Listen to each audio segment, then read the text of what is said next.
అందరికీ నమస్కారం అండి. గాయత్రిక హోమ్కి స్వాగతం. మార్గశిర మాసంలో మొదటి లక్ష్మీవారం పూజ ఎలా చేసుకోవాలి, ఈ లక్ష్మీవారాలకి ఉన్నటువంటి ప్రాముఖ్యత ఏమిటి, పాటించవలసినటువంటి నియమాలు ఏమిటి అనేదంతా కూడా ఈరోజు వీడియోలో మీతో షేర్ చేసుకుంటూ పోతున్నాను. వీడియోని ఎక్కడ స్కిప్ చేయకుండా చూడండి, అలా అయితేనే మీకు డీటెయిల్గా అర్థమవుతుంది.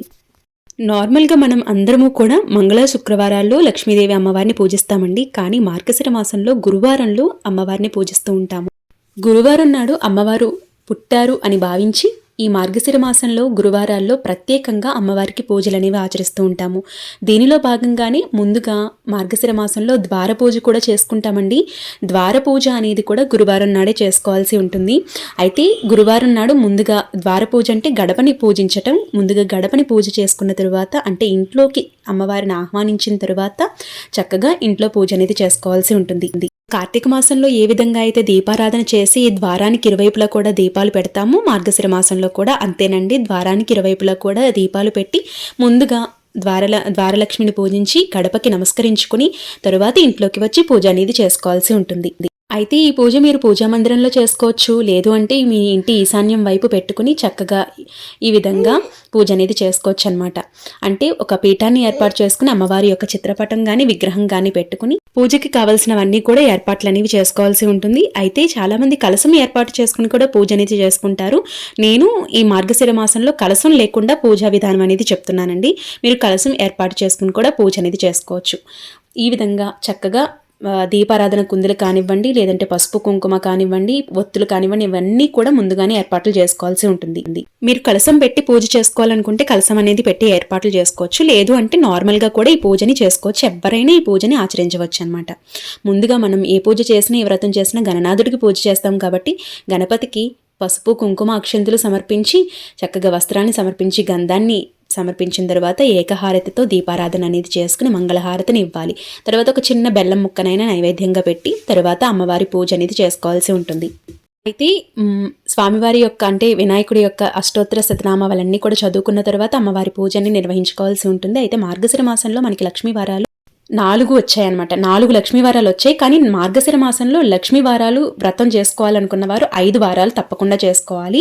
అంటే మార్గశిర మాసంలో మనకి 4 లక్ష్మీవారాలతో పాటు పుష్యమాసంలో మొదటి గురువారం ఏదైతే ఉంటుందో ఆ గురువారం కూడా తప్పకుండా ఈ పూజని చేసుకోవాల్సి ఉంటుంది. అంటే మొత్తంగా 5 లక్ష్మీవారాలు అనేవి ఉంటాయన్నమాట. ఈ లక్ష్మీవారాల్లో ఏదో ఒక లక్ష్మీవారం మనకి ఆటంకం అనేది వస్తుంది కాబట్టి అది వదిలేసి మిగిలిన వారం మీరు చేసుకోవచ్చు అనమాట. అయితే ఈ 5 గురువారాల్లో మొదటి వారం ఎంతో ప్రత్యేకత ఉందండి.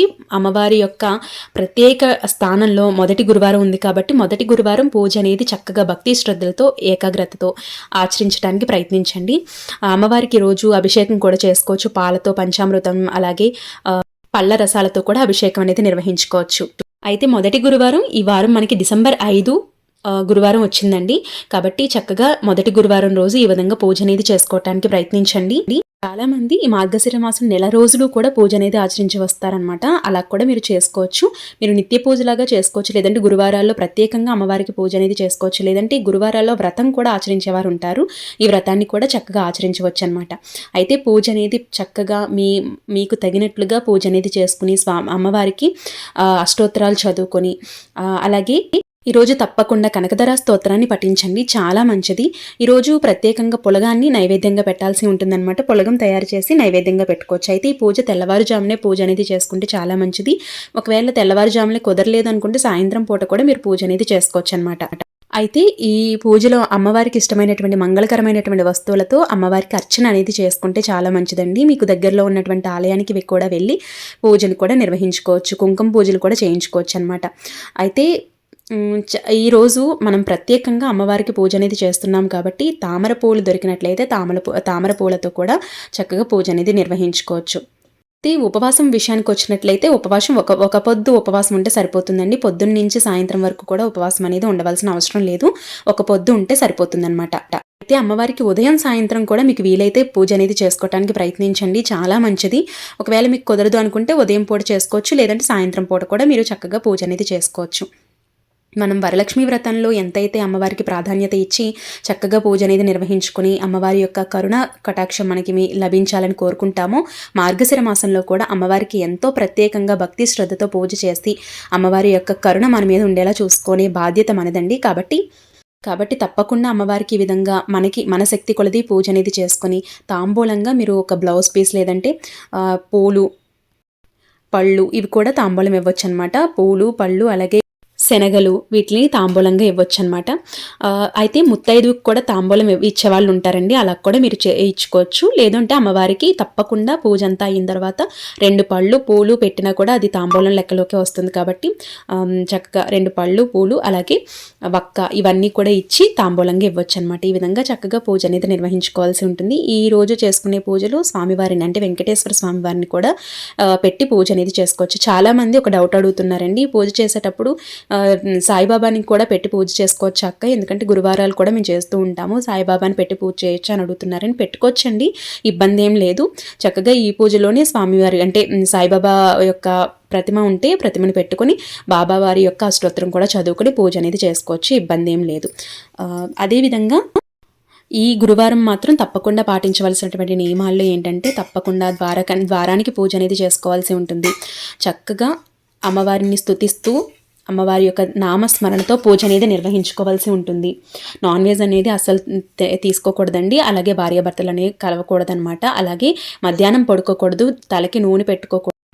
తలస్నానం చేసేవారు షాంపూ, కుంకుడుకాయలు ఇట్లాంటివి ఏమీ కూడా ఉపయోగించకుండా నార్మల్గానే తలస్నానం అనేది చేయాలి. చన్నీటి స్నానం చాలా మంచిది. ఒకవేళ మీ ఆరోగ్యరీత్యా బాగాలేదు అనుకుంటే నార్మల్గా కూడా మీరు స్నానం అనేది చేసుకోవచ్చు అనమాట, గోరువెచ్చటి వాటర్తో. ఉపవాసం అనేది మీ ఇష్టం అండి.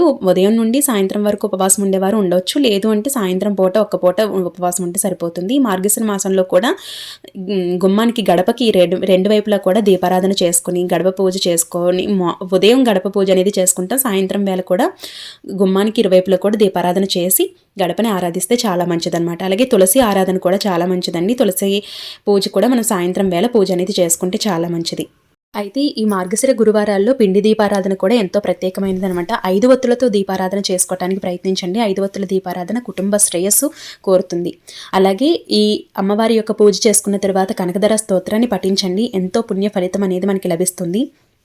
మనకి ఉన్నటువంటి ఆర్థిక సమస్యలు కానీ రుణ బాధలు కానీ ఏమైనా ఉన్నాయి అనుకుంటే కనకధర స్తోత్ర చదువుకొని చక్కగా పూజని ఆచరించండి, ఎంతో మంచిది. అలాగే కనకధర పూజ ఉంటుందండి, అది కూడా మార్గశిర మాసంలో మీరు చక్కగా పూజ అనేది చేసుకోవచ్చు. మనం శ్రావణ మాసంలో ఎలా అయితే పూజలు చేస్తామో మార్గశిర మాసంలో కూడా లక్ష్మీ అమ్మవారికి పూజ అనేది చేసుకుంటూ ఉంటాము. అంటే ఈ నెలలోనే మనకి నెలగంట కూడా పడుతూ ఉంటాం కాబట్టి, అంటే ధనుర్మాసం కూడా ప్రారంభమవుతుంది కాబట్టి ఈ నెల ఎంతో ప్రత్యేకమైనదండి.